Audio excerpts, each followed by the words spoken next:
Hola, hola, buenas tardes. ¿Me oís bien? Buenas tardes a todos. ¿Se me oye bien? Confirmadme, por favor, en el chat si me oís bien.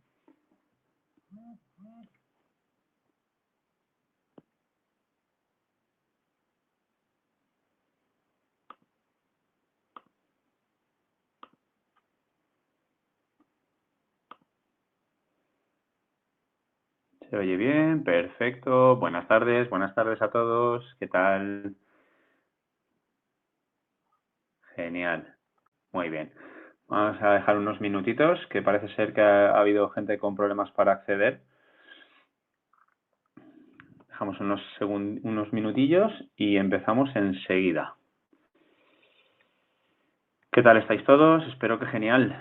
Espero que muy bien. Con todo el mundo que hablo está estupendamente. Cansados de estar en casa, pero bien.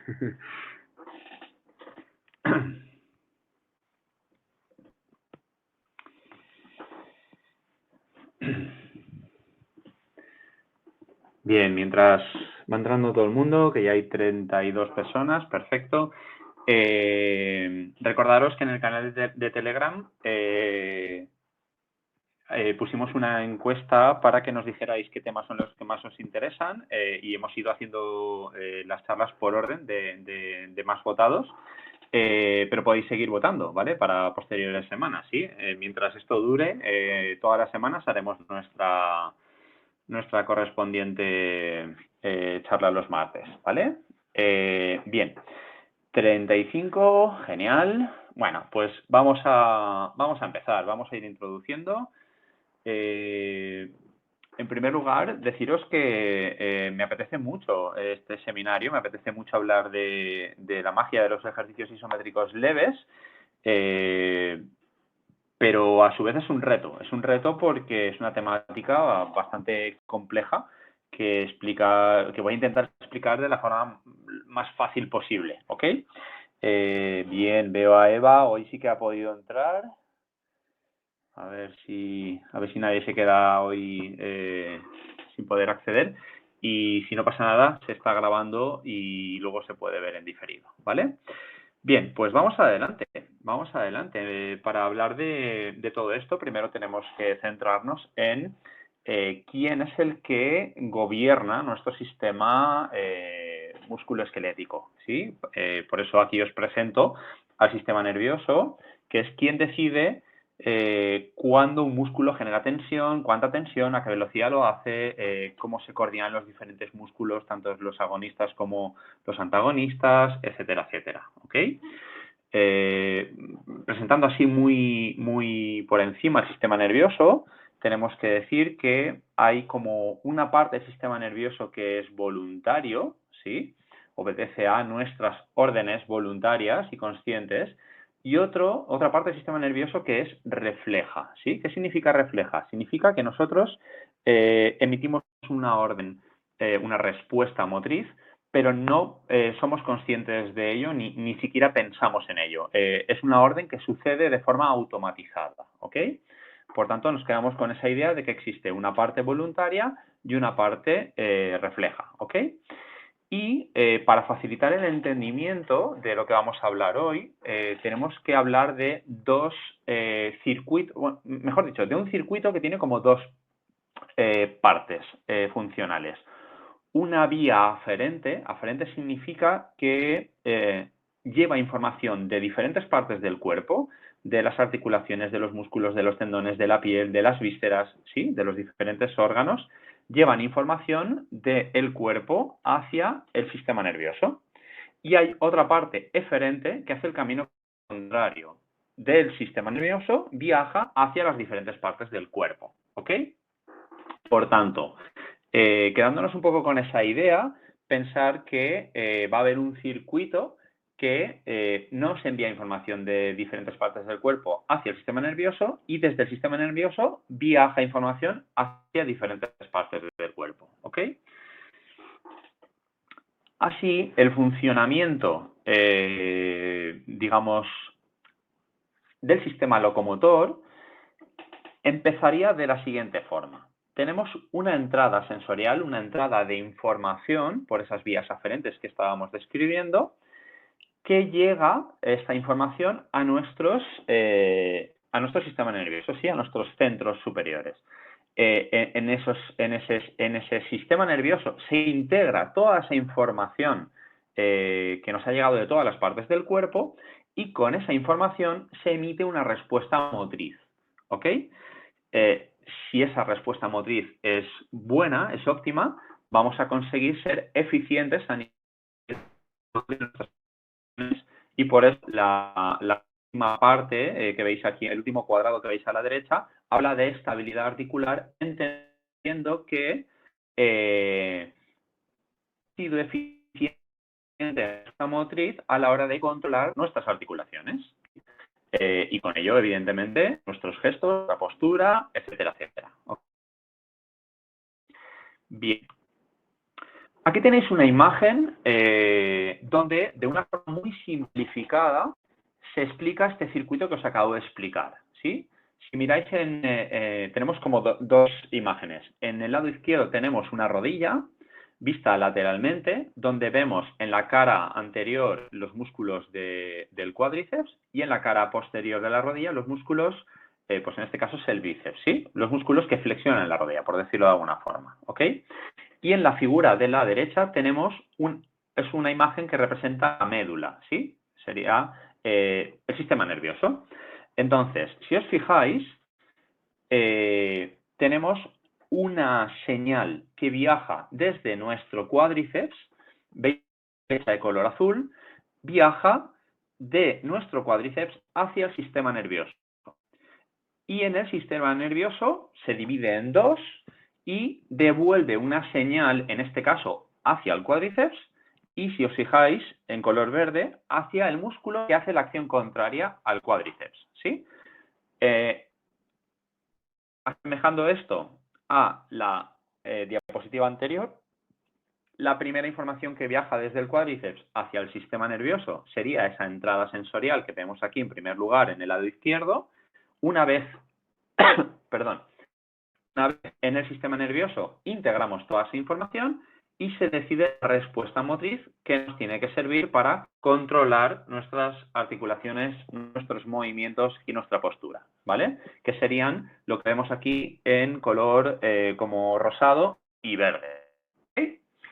Bien, este circuito es el circuito, digamos, llamado sensoriomotor, ¿sí? Es sensitivo en la parte azul y motor en la parte verde y rosada, ¿vale? Este es el funcionamiento de cómo nuestro sistema locomotor funciona, o dicho de otra forma, cómo nuestro sistema nervioso organiza la respuesta de nuestro sistema locomotor, ¿ok? Evidentemente, esto es una visión muy reduccionista de lo que sucede en la realidad, pero para entender un poco el funcionamiento es más que suficiente. Siendo realista, esto se multiplicaría por miles de opciones de todos los músculos, de todas las articulaciones y todo a la vez, ¿vale? Pero quedaros un poco con esta idea, ¿sí? Ese círculo sensoriomotor. Bien. Si os fijáis, en esta imagen anterior, en la imagen de la izquierda donde estaba la rodilla, hay una flecha azul gorda que señala un círculo que está como enfocando como una especie de muelle, ¿sí? Ese muellecito que se ve ahí es un receptor que tenemos en el músculo llamado uso muscular. Entender que este receptor tiene como función enviarnos información de este músculo hacia el sistema nervioso. Es como un chivato que nos informa sobre qué está pasando ahí, sobre si el músculo está contraído, si el músculo está relajado, si el músculo está tenso, si el músculo está acortándose, si el músculo está estirándose, si está quieto, ¿sí? Toda esta información nos las envían diferentes tipos de receptores que tenemos en diferentes partes de la articulación. Músculo, tendón, cápsula, etcétera, etcétera. Entonces, nos vamos a centrar en este receptor llamado uso, ¿sí? Y fijaros, voy a utilizar el símil con el muelle. Fijaros que ahí aparentemente es un muelle. Lo que vamos a hacer ahora es como un zoom. Vamos a esta imagen y aquí tenéis ese muelle súper ampliado, ¿sí? Es una estructura nerviosa que tiene una forma así como espiral, en forma de muelle, que cuando esa estructura es estirada, pues ese muelle se estira, como veis en la imagen de la izquierda, ¿sí? ¿Veis dos flechas que se separan? Lo que están haciendo es estirar ese muelle, ¿sí? Por contra, en la imagen de la derecha, veis ese uso muscular acortado, ¿sí? Y como consecuencia de ello, el muelle también se acorta, ¿ok? Por tanto, esto es importante, porque que el muelle esté estirado o el muelle esté acortado es sinónimo de el muelle está informando o el muelle no está informando. Quiero decir con esto, cuando el muelle está estirado, nuestro uso muscular nos está informando sobre lo que pasa en ese músculo. Cuando el muelle está acortado, como es el escenario de la derecha, ese uso muscular está ciego. Es como si hubiéramos cerrado los ojos. Dejamos de obtener información. Por tanto, en ese escenario de muelle acortado, estaríamos perdiendo información sobre nuestro cuádriceps en el ejemplo en el que estábamos viendo antes, ¿vale? Con esta idea porque si reflexionamos sobre que nuestra toma de decisiones, o mejor dicho, la toma de decisiones que nuestro sistema nervioso toma por nosotros, es pendiente de tener información, no me interesaría en ningún momento perder información, estar ciego a nivel muscular, ¿vale? Para eso os traigo aquí tres escenarios. Es un gráfico que tiene muchísimos años, aunque aquí veis que está publicado en un libro de 2006, el gráfico original es muchísimo más antiguo. Nos quedamos en el escenario primero, el de arriba del todo, donde veis un músculo y paralelo al músculo, de forma gráfica, se ha representado ese muellecito, ¿sí? Entonces, cuando el músculo está estirado, veis que el muelle está estirado y como consecuencia de ello hay una descarga eléctrica en ese músculo que se traduce en está enviando información, ¿sí? En cambio, si nos vamos al escenario al escenario B, vemos que ese músculo se acorta, recibe una contracción muscular y se acorta, y como consecuencia de ello, el muelle que hay paralelo se acorta también. Acordaros que este escenario en el que el músculo se ha acortado es el que os he explicado antes, que pierde información. De tal forma que si miráis en el escenario 2 hacia la derecha, en el gráfico que tiene así como unas rayitas, vais a ver que mientras dura la contracción y el acortamiento, se han perdido las rayitas, o sea, ha dejado de enviar información, ¿vale? Por tanto, cuidado, este escenario no nos interesa porque mi sistema nervioso ha perdido información de ese músculo y, por tanto, ¿con qué criterio va a tomar decisiones? ¿Ok? Evidentemente, la naturaleza es sabia y genera mecanismos para que esto no suceda. Y para ello nos vamos al escenario tercero, al C, el de abajo del todo. Y vemos que a la vez que el músculo se acorta y por tanto el muelle también se acortaría, hay una respuesta nerviosa que va hacia los extremos del muelle para provocar, a través de un mecanismo, que ese muelle se mantenga estirado. Repito, cuando enviamos una orden a un músculo para que se acorte, a su vez estamos enviando una orden a unas fibras musculares pequeñitas específicas que hay en el muelle, en los extremos del muelle, para que con su actividad el muelle se mantenga estirado. De tal forma que me estoy asegurando de que cuando el músculo se acorta, el muelle se queda estirado y por tanto no pierdo esa información. ¿Ok? como decía antes, la naturaleza es sabia, siempre genera mecanismos para resolver este tipo de problemas, ¿vale? Por tanto, disponemos de mecanismos, en este caso nerviosos, para asegurarnos que cuando el músculo está cortado, yo sigo recibiendo información y, por tanto, sigo manteniendo los ojos de mis músculos abiertos, ¿vale? Fantástico. ¿Qué pasaría si este mecanismo último que acabo de explicar no funcionara? Pues nos venimos al gráfico que hemos visto antes que explicaba ese círculo sensoriomotor y vemos que si en el cuadrado de la izquierda tenemos una entrada sensorial alterada, alterada significa que llega deficiente o directamente no llega, como sería en este escenario en el que hemos visto que se acorta el músculo y se acorta el muelle también, la información que llegara al sistema nervioso, el sistema nervioso la integra, ¿sí? Y con esa información decide. Y decide siempre la mejor opción posible con la información que ha llegado. Pero claro, si esa entrada sensorial está alterada y no nos llega toda la información, tenemos un hándicap informativo. Quiero decir, tomaré la mejor decisión posible con esa información, pero no tengo toda la información. Por tanto, es muy probable que la estabilidad articular, ese control muscular de mis articulaciones, de mis movimientos, de mi postura, sea ineficiente, como hemos puesto en el cuadrado de la derecha. ¿Sí? ¿Por qué? Porque va a haber una descoordinación muscular entre todos los protagonistas, entre los protagonistas y los que hacen la acción contraria que tienen que relajarse, por ejemplo, ¿sí? Voy a ser ineficiente desde el punto de vista muscular en cuanto a la coordinación. Pero ojo, además, voy a ser ineficiente muscularmente en cuanto a la cantidad de fuerza que yo necesite para ese gesto concreto. ¿Ok? Como consecuencia de ello, como os he dicho, el sistema nervioso va a tomar la mejor decisión posible con la información que me llega. Pero como me falta información, es muy probable que le esté dando demasiado tono muscular a algunos músculos y demasiado poco tono muscular a otros.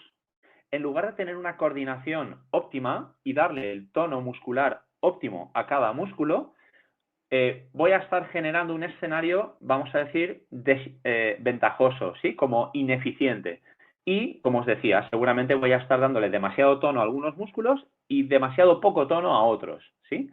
Como consecuencia de ello, pues voy a tener músculos contracturados, excesivamente tensos, y músculos excesivamente relajados, ¿sí?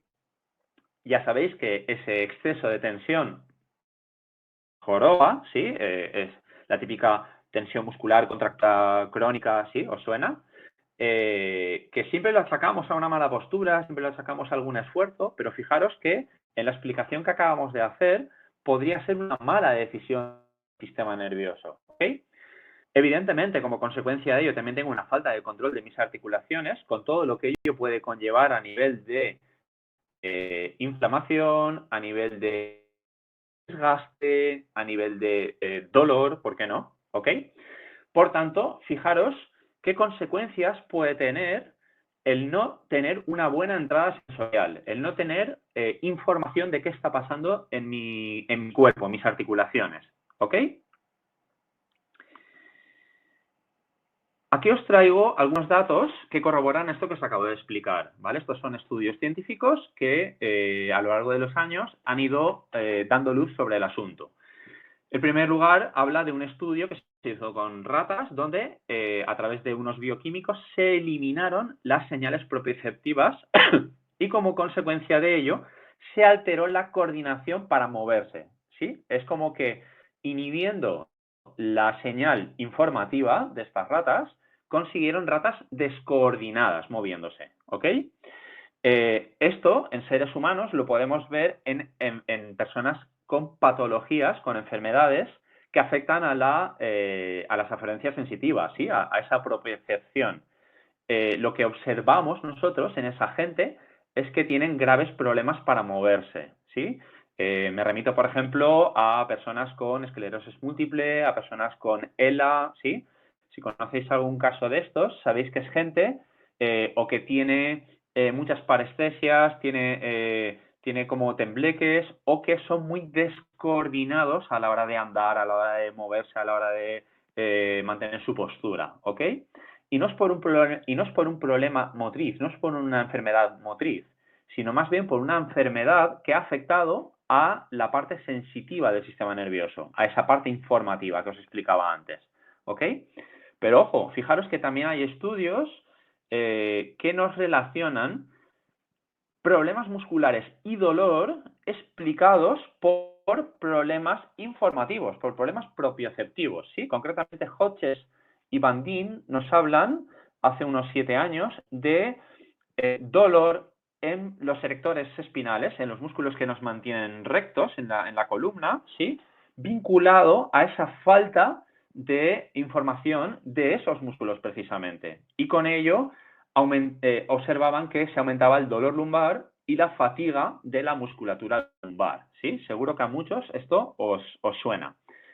Y como bien resumía nuestro querido profe Greg Roscoff, ellos lo decían así con una frase que es bastante simbólica, si la entendemos bien: basura que entra, basura que sale. O sea, si la información que me llega es basura, la respuesta motriz que yo emito es basura también, ¿sí? ¿Entendéis, verdad? O sea, si la información que me llega no es buena, mi respuesta motriz tampoco va a ser buena, no va a ser eficiente, ¿ok?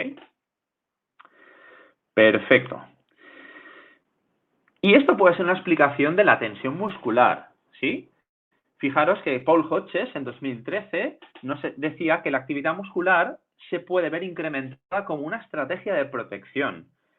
Si la información sensorial no está disponible, es errónea o es ignorada por nuestro sistema nervioso, ¿sí? Precisamente lo que acabamos de explicar, ¿sí? Pero fijaros que Hodges aquí lo explica no como un problema, sino como una estrategia de protección. Es decir, si yo no puedo predecir de forma adecuada mis movimientos porque no tengo información sobre mi articulación, ¿qué mejor manera que una estrategia protectora como solución? ¿Sí? Es algo así como yo le doy un exceso de rigidez a mi musculatura y con ello a mi articulación, limitando su movimiento precisamente porque no tengo información sobre ella. Y como no tengo información sobre ella, no le doy libertad de movimiento, todo lo contrario, lo bloqueo, ¿sí? De tal forma que me aseguro que esa información es lo más estable posible en ese escenario en el que no tengo vista, ¿sí? Que no veo, ¿ok? Ejemplo que nos ponían algunos profes es el patinaje sobre hielo, por ejemplo, ¿sí? Cuando alguien aprende a patinar sobre hielo y no sabe patinar, no tiene experiencias previas, ¿qué le pasa a su musculatura? Se vuelve rígida, ¿sí? Nos volvemos súper rígidos encima de unos patines, porque tenemos una superficie que resbala y que no controlamos, ¿sí? ¿Qué sucede en la medida en la que vamos aprendiendo a patinar? Que nuestro movimiento se vuelve mucho más fluido. Empezamos a patinar con soltura, nuestros músculos se relajan. ¿Por qué? Porque ya controlamos ese escenario, ¿sí? Aunque el suelo resbala exactamente igual cuando sabes patinar que cuando no, lo que cambia es nuestra respuesta ante ese escenario. ¿Sí? Pues algo parecido es lo que argumentan que sucede en las articulaciones. En la medida en la que no controlamos lo que está pasando en la articulación, como sería cuando no sabemos patinar, pues una respuesta de protección sería aumento el tono muscular, aumento la tensión y con ello protejo mi articulación, ¿sí? Por tanto, fijaros que escenario se nos plantea de ver la tensión muscular como un problema a verlo como una estrategia de protección, o sea, una solución. Por tanto, resolver, eliminar esa tensión muscular podría no ser una solución buena, porque estaríamos eliminando la protección. Evidentemente nos mola que nos quiten la tensión porque nos quitan ese escenario que nos molesta, ¿sí? ese síntoma que nos agobia y nos quedamos más relajados, ¿sí? Pero cuidado, podríamos estar quitando esa respuesta protectora. ¿Cuál es el escenario que deberíamos plantear? Buscar dónde está el problema, en este caso, justificado, como os he explicado, por una entrada sensorial ineficiente, para con ello mejorar la respuesta motriz, ¿sí? Y ese es el cuadro que os traigo a continuación. ¿Veis el mismo gráfico que antes? Solo que en la entrada sensorial hemos representado el muelle estirado. En la medida en la que el muelle está estirado, acordaros, esto significa que tengo información de esa zona. Yo esa información la integro en mi sistema nervioso y desencadeno la mejor respuesta motriz posible. Y, por tanto, consigo una eficiencia en la habilidad de hablar. ¿Por qué? Porque como tengo mejor información, mi respuesta motriz es muy coordinada. Le pido a mis músculos la tensión óptima, la justa y necesaria para lo que necesita, ni en defecto.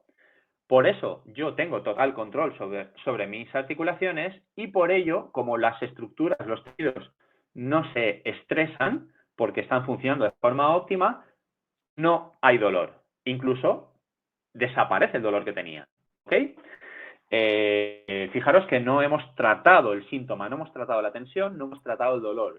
Simplemente lo que hemos hecho es mejorar la parte informativa, la entrada sensorial. ¿Ok? Ahora, la pregunta que nos tenemos que hacer es, bien, está guay esto de estirar el muellecito, pero ¿cómo consigo yo estirar el muellecito? Porque al final estamos hablando de una estructura minúscula que además está metida dentro de mi músculo. Yo no puedo acceder a ella, digamos, para estirarla con mis dedos, ¿no? Entonces, ¿cómo, perdón, cómo conseguimos que este muelle esté estirado?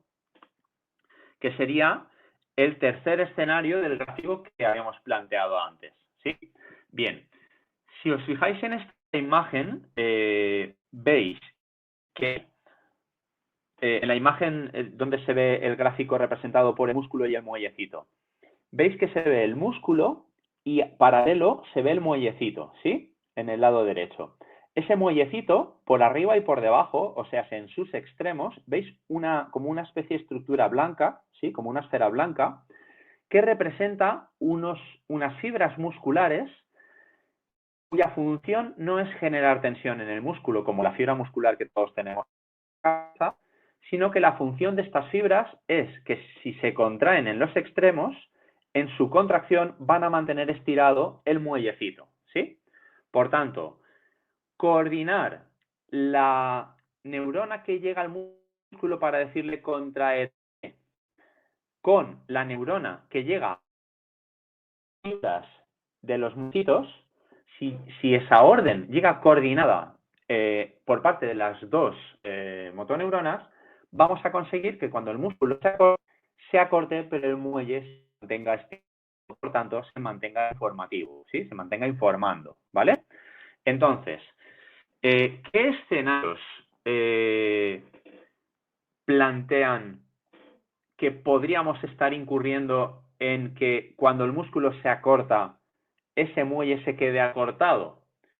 Pues mirar, si la motoneurona significa orden motriz, quiero decir, si de que llegue un señal de contracción depende de que yo envíe una orden, sea voluntaria o sea involuntaria, ¿sí? Cualquier escenario que acorte el músculo y no exista orden de contracción, va a provocar ese escenario que no nos interesa, ¿sí? Quiero decir, si cuando yo hago, por ejemplo, un movimiento en el que en lugar de acortar mi dedo de forma voluntaria, me lo acorta una fuerza ajena a mí, ¿sí? Como pueda ser la que está haciendo mi otro dedo, como pudiera ser que alguien me provoque este movimiento, pudiera ser que la gravedad me traiga hacia este movimiento, ¿sí? Voy a provocar que los músculos se acorten, ¿sí? Se queden acortados, pero ellos están relajados. Ellos no están recibiendo una orden de contracción, ¿sí? Pero a nivel de tamaño se están acortando porque alguien los ha acortado. Por tanto, si no hay orden de contracción, tampoco va a haber orden en esas fibras que estiran el muellecito. Por tanto, este es un escenario en el que yo estoy ciego, en el que yo no emito ningún tipo de orden hacia esas fibras y por tanto no recibo información. Estáis diciendo por el chat que me oís entrecortado. ¿Os pasa a todos o solo le pasa a Amparo? Confirmadme, por favor, por no seguir y que no me oigáis.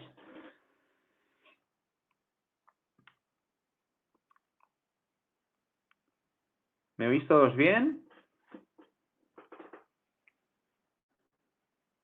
¿Así es significa que me oís entrecortado o que me oís bien?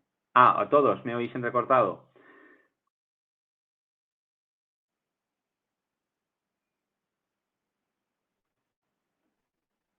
Vale. Hay algunos que sí me oyen bien, curioso. Pues entonces ya no sé si es por mi conexión o si es por la vuestra. Vale. Continúo. Si veis que se entrecorta mucho, me avisáis y me vuelvo para atrás, ¿vale? Bien. Estábamos explicando que hay escenarios en los que si el músculo se acorta y no hay una orden, tenemos un problema, porque en ese sentido no estamos recibiendo información, ¿ok? Por tanto, va a ser muy importante la intencionalidad, mucho. Y aquí es donde viene la explicación de por qué hemos llamado la magia de los ejercicios isométricos leves, ¿sí? Si yo le emito una orden a mi músculo, una orden de baja intensidad, voy a conseguir de forma voluntaria estimular las fibras que os he comentado que estiran el muellecito. ¿Sí? Repito, si yo emito una orden de contracción a mi músculo, pero de una forma muy floja, muy baja intensidad, voy a estar estimulando de forma directa fibras que cuando se contraen estiran el muellecito. De tal forma que estoy consiguiendo abrirle los ojos a mis músculos y por tanto optimizar las aferencias sensitivas, la parte informativa, ¿sí? Pero cuidado, insisto y lo insistiré siempre, a muy baja intensidad, ¿vale? Existen otras formas y los que sois clientes de Neogym ya algunos las habéis experimentado, ¿sí? Evidentemente los ejercicios de baja intensidad las habréis experimentado porque sabéis que en vuestros planes de entrenamiento existen estos ejercicios y ahora entenderéis mejor cuál es el objetivo de estos ejercicios y seguro que los haréis mejor y no los haréis a media alta intensidad porque ya sabéis que si no es a baja no van a funcionar, ¿vale? Pero existen otros tipos de estímulo que provocan esa misma estimulación de las fibras que estiran el muellecito. Y algunos casos como la vibración muscular local. Sabéis que cuando nosotros hacemos sesiones de activación utilizamos un aparatito que vibra el músculo. El objetivo precisamente es ese, es estimular esas fibras para que envíen información. Por eso, después de estimular con vibración, lo que experimentáis es que ya sois más eficientes desde el punto de vista motriz, ¿sí? También existe la estimulación manual específica, ¿sí? Sabéis que en ocasiones con nuestros dedos aplicamos unas presiones en ciertas partes del músculo porque estábamos consiguiendo esa misma estimulación que os estaba comentando. Y existen otras formas, ¿sí? No son las únicas. La parte del ejercicio de baja intensidad es que ni necesitáis instrumental, no necesitáis tener un aparatito que provoque vibración, ni necesitáis tener conocimientos anatómicos para estimular con los dedos en una parte concreta. Simplemente sabiendo qué ejercicio es el que tenéis que hacer, en qué posición y de qué forma, vosotros mismos sois capaces de autoestimularos, ¿sí? Por eso esta es la metodología que nosotros utilizamos en los programas de entrenamiento. Por eso, esta es la metodología que utilizamos cuando hacemos deberes de refuerzo para casa, porque son cosas que podéis hacer en cualquier sitio y en cualquier momento. Son ejercicios, entre comillas, sencillos, si prestáis atención en hacerlos bien. Lo difícil no es hacer bien el ejercicio, lo difícil es prestar atención en hacerlo como se os explica, que es la parte más compleja de todo esto, ¿vale? ¿Cómo se hace un ejercicio que estimule las aferencias sensitivas y que, por tanto, nos optimice ese círculo sensorio-motor? Aquí lo hemos llamado ejercicio de baja intensidad. En ocasiones nos oiréis hablar de ejercicios isométricos de baja intensidad. Pero ojo, la clave no está en el isométrico, la clave está en la baja intensidad, ¿vale? ¿Por qué normalmente los hacemos isométricos? Pues por una sencilla razón. Si quien practica el ejercicio está en una posición quieta, isométrico significa sin movimiento, y desde esa posición hace una ligerísima intención de empujar hacia donde nosotros le digamos, pero no hay movimiento, es más fácil prestar atención sobre el foco de contracción, sobre quién es el protagonista de esa acción, que se lo hiciéramos con movimiento. Al hacerlo con movimiento, ya hay que coordinar a unos músculos que se contraen, a otros que se relajan, es más fácil compensar el movimiento, ¿vale? Por eso nosotros los prescribimos de una forma sin movimiento, isométrica, ¿sí? Entonces, son ejercicios sin movimiento que duran 6 segundos de contracción que se repiten durante 6 repeticiones, ¿sí? Repito, 6 repeticiones de 6 segundos de duración a bajita intensidad, fijaros que lo he puesto en negrita y con 2 asteriscos para que resalte bien, ¿sí? Y sin movimiento. Si existe movimiento es que habéis hecho demasiada fuerza, ¿vale? Es más, no existiendo movimiento, en ocasiones hacéis demasiada fuerza, ¿vale? Por tanto, nosotros sabéis que muchas veces para que percibáis o reguléis esa intensidad, os pedimos que de 0 a 10 de intenso hagáis un esfuerzo de un 1, ¿sí? Un 1 sobre 10 es un esfuerzo muy liviano, ¿sí? Hacer un esfuerzo de 5 sobre 10 es un esfuerzo flojo, ¿sí? Porque nos quedan hasta 10, queda mucho, pero no es tan flojo como nosotros necesitamos, ¿ok? Por tanto, quédate con un 1 o un 2 sobre 10, ¿vale? Evidentemente, no tiene que haber molestia, no tiene que haber dolor haciendo este ejercicio, ¿sí?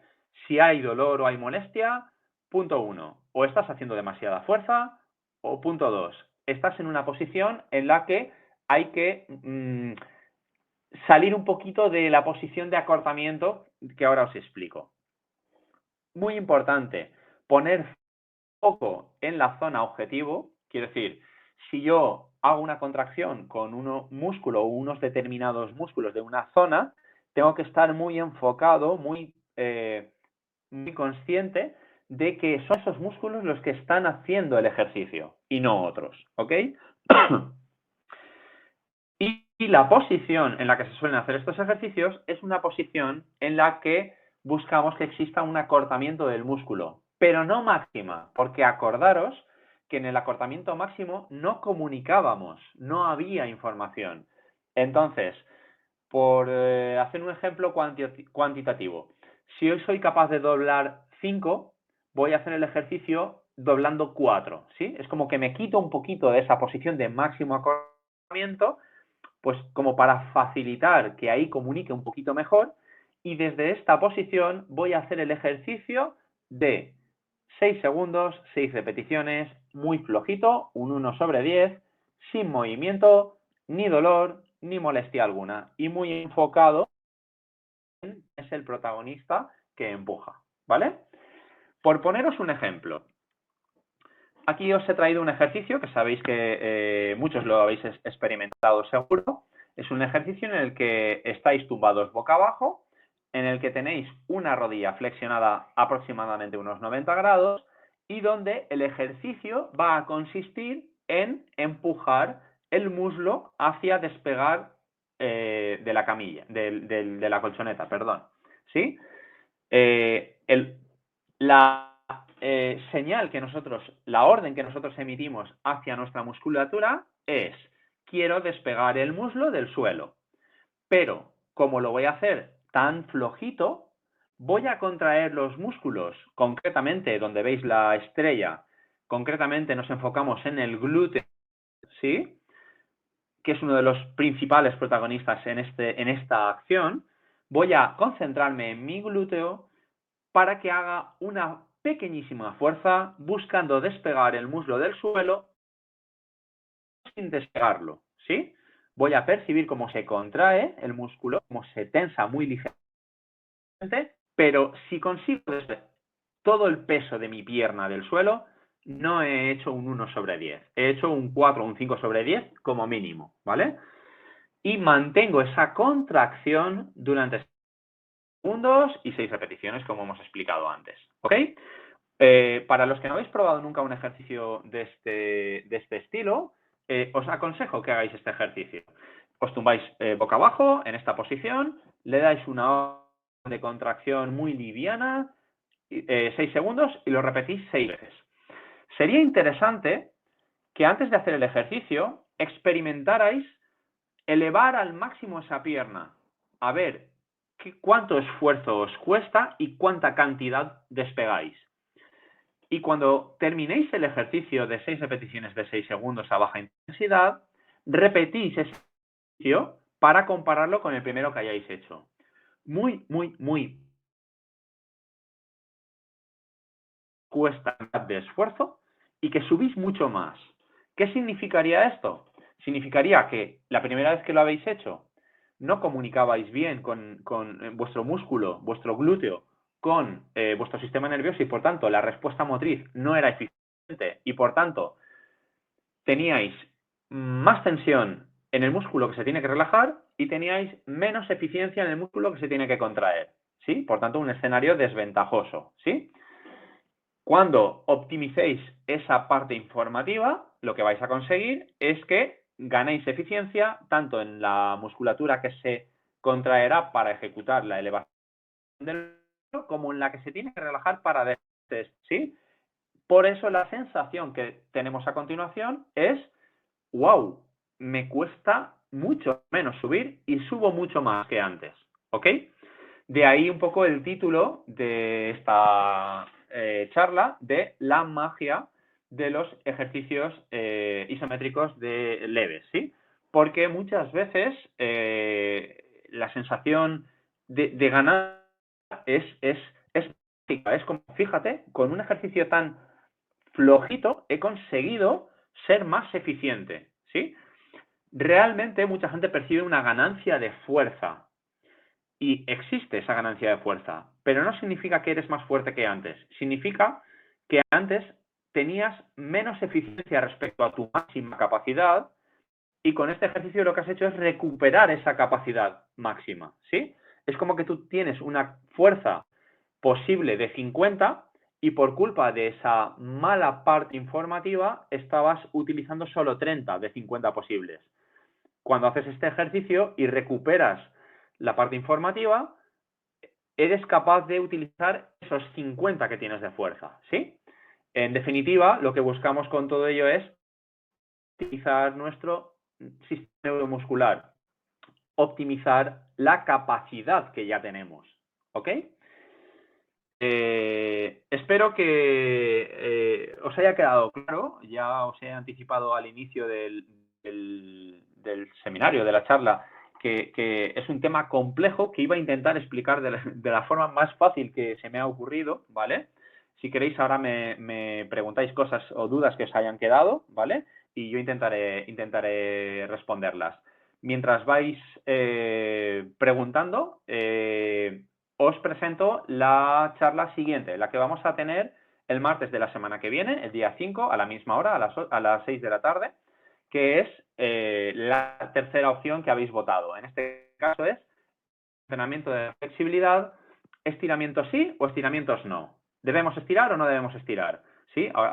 Digamos, actualmente existe mucha controversia Con respecto a los estiramientos, pues bueno, os presentaremos un poco qué sucede cuando estiramos, si debemos estirar, si sí, si no, si sí, pero de una determinada forma, sí, bueno, intentaremos daros un poquito de luz sobre este asunto, ¿ok? Acordaros que tenéis que inscribiros para que os llegue el enlace para poder acceder, ¿ok? Bien, no veo ninguna pregunta. Eso puede ser muy buena señal o muy mala. Os he torrado totalmente, he explicado también que no tenéis ninguna duda y no creo que sea la segunda opción.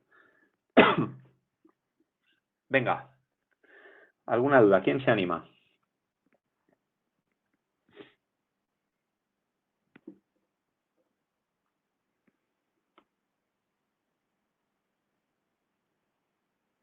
Bien, Fran pregunta, justo el de la semana que viene me sirve para la pregunta. ¿Los estiramientos podrían servir de algún modo para activar los usos? A ver, vais a ver, los que hayáis estado hoy y estáis la semana que viene, vais a ver que la conexión entre la charla de la semana que viene y la de hoy es brutal. ¿Sí? Brutal, brutal. No quiero anticiparme, porque sería un poco chafar parte del seminario de la semana que viene, Fran, pero sí te tengo que decir que cierto tipo de estiramientos, no los voy a meter a todos en el mismo saco, pero cierto tipo de estiramientos provocan una desconexión de la parte informativa. Por tanto, lejos de servirnos para mejorar, lo que nos serviría es para lo contrario, para desmejorar, ¿vale? Acordaros el escenario que os he explicado. Si yo, a través de una fuerza, acorto un músculo, estoy provocando que se quede ciego, ¿sí? ¿Qué sucede cuando yo hago un estiramiento? Un músculo se estira, pero el contrario, el que hace la acción contraria, se acorta y a veces, si está relajado, está ciego, con lo cual en este escenario estoy perdiendo información, ¿vale? Hasta ahí puedo leer hoy. Espero haberte contestado con esto. Amparo dice cómo es que lo que se consigue en el ejercicio isométrico persiste en el tiempo. Vale, o sea, entiendo que es cómo podemos hacer que persista en el tiempo, ¿sí? Amparo. Bien, no tiene una duración predeterminada. Es muy... ¿cómo explicaros? Digamos que cuando conseguimos que mejore, lo conseguimos y ya está, ¿sí? El problema no es cuánto dura, el problema es qué cosas nos pueden provocar que se vuelva a perder esa comunicación. Entonces, si no sucede ninguna cosa de las que nos provoca esa pérdida, va a seguir funcionando perfectamente para siempre. O dicho de otra forma, va a seguir funcionando para siempre hasta que suceda un escenario que nos provoca esa pérdida informativa. ¿Sí? Borja nos dice qué libro, artículo o plataforma recomiendas para profundizar en este tema. Pues vamos a ver. Te podría recomendar un artículo que personalmente escribí para un concurso del Colegio de Licenciados en Educación Física, que precisamente con este artículo gané el concurso, donde hablo sobre esto, pero de una forma mucho más científica, ¿sí? Digamos, evidentemente todo lo que se justifica en ese artículo está justificado con bibliografía, ¿sí? Que entiendo que es un poco lo que buscas. Entonces, te hago llegar el artículo por mail, ¿ok? ¿Te parece?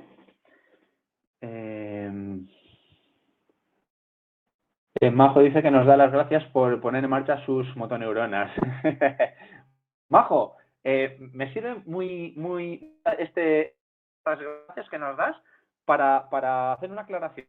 La motoneurona funciona perfectamente. El problema lo tienes en la parte informativa. Por tanto, no tenemos un problema motriz. Hemos tomado una mala decisión motriz por culpa de no tener información. ¿Sí? Entiendo, entiendo lo que me quieres decir, pero me sirve para que quede clara la idea. Javier, si no me ha salido mal la jugada, se supone que se está grabando. Por tanto, entrando en el mismo enlace, dentro de unos minutos o yo diría que algunas horas, lo vas a poder ver desde el principio, ¿ok? En el mismo enlace, como si entraras de nuevo. Rebeca nos pregunta, entre cada repetición, como la intensidad es tan baja, no necesitamos hacer descanso. Un par de segundos sería suficiente. Perfectísimamente suficiente, Rebeca. Te diría que incluso un segundo. No es tan flojo que no fatiga al músculo, pero cuidado, sí puede fatigar al sistema nervioso. Por eso no hacemos más de 6 segundos. Entonces, si tú haces 6 segunditos, descansas 1 o 2 segundos, repites siguiente repetición, descansas 1 o 2 segundos, perfectísimamente. Venga, Diego, lánzate.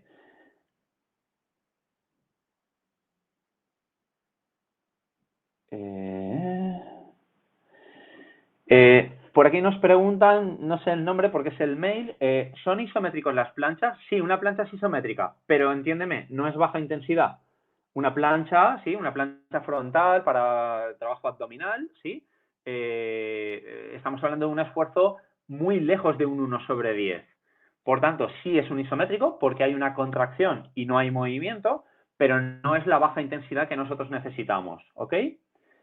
Eva nos pregunta qué pasaría si aguantamos 15 segundos o si aumentáramos el número de repeticiones. Eva, precisamente lo que acabo de explicar. Podrías incurrir en que fatigas al sistema nervioso, ¿sí? No, quizá no la fibra muscular, pero sí el sistema nervioso. Por eso la dosis es importante. 6 segundos, 6 repeticiones, ¿sí? A ver, entiéndeme, entre que hagas 5 o 7, no creo que haya mucha diferencia, pero intentar no hacer 10, 12, 15, ¿vale? Más, en este caso, no es mejor. Si puedes, si tu objetivo es evolucionar más rápido, sí podría ser interesante hacer 6 repeticiones de 6 segundos muchas veces al día, pero cada vez que lo hagas, no hagas repeticiones, ¿ok? Fran, el sistema nervioso contrarrestaría la información. Respondiéndole a Eva, entiendo. Más que contrarrestar es lo que os digo. Puede verse fatiga el sistema nervioso. Pensar que no es un ejercicio intenso para nada para el músculo, pero sí es muy exigente para el sistema nervioso. ¿Sí? Requiere muchísima concentración para contraer el músculo que nosotros queremos contraer, ¿sí? Y no compensar con otros. Por tanto, requiere muchísima atención y eso es muy fatigante para nuestro sistema nervioso, ¿ok? Bien, ¿alguna preguntita más? Y si no, pues damos por finalizada la charla. Espero que os encontréis todos estupendamente bien y que tengáis las mismas ganas que tenemos nosotros de volver a veros por el gym. Los que sois clientes y a los que no, pues nada, encantados de conoceros por aquí, por el mundo online, y esperamos que nos sigáis a través de los contenidos que vamos colgando. A ver, una preguntita más por aquí. Si quieres aumentar la eficiencia en un ejercicio global complejo, si quisieras aplicar este tipo de ejercicios, harías varios diferentes relacionados con... Sí, Alba, entiendo un poco la pregunta por dónde va. El ejercicio es muy específico, como has visto, ¿sí? De hecho, pero es muy importante hacer un buen diagnóstico de qué músculos son los que no están comunicando bien. Es un poco lo que nosotros hacemos en la valoración que os hacemos previo al diseño de los planes de entrenamiento. Entonces, para mejorar un movimiento global, es probable que tuviéramos que hacer diferentes ejercicios analíticos que van a sumar a esa cadena que es un ejercicio más global. ¿Ok?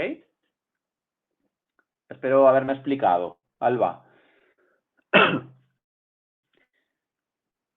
Genial. Pues nada, chicos, chicas, señores, señoras, un placer compartir un ratito con vosotros y nada, espero veros el martes que viene, ¿vale? Besos y abrazos.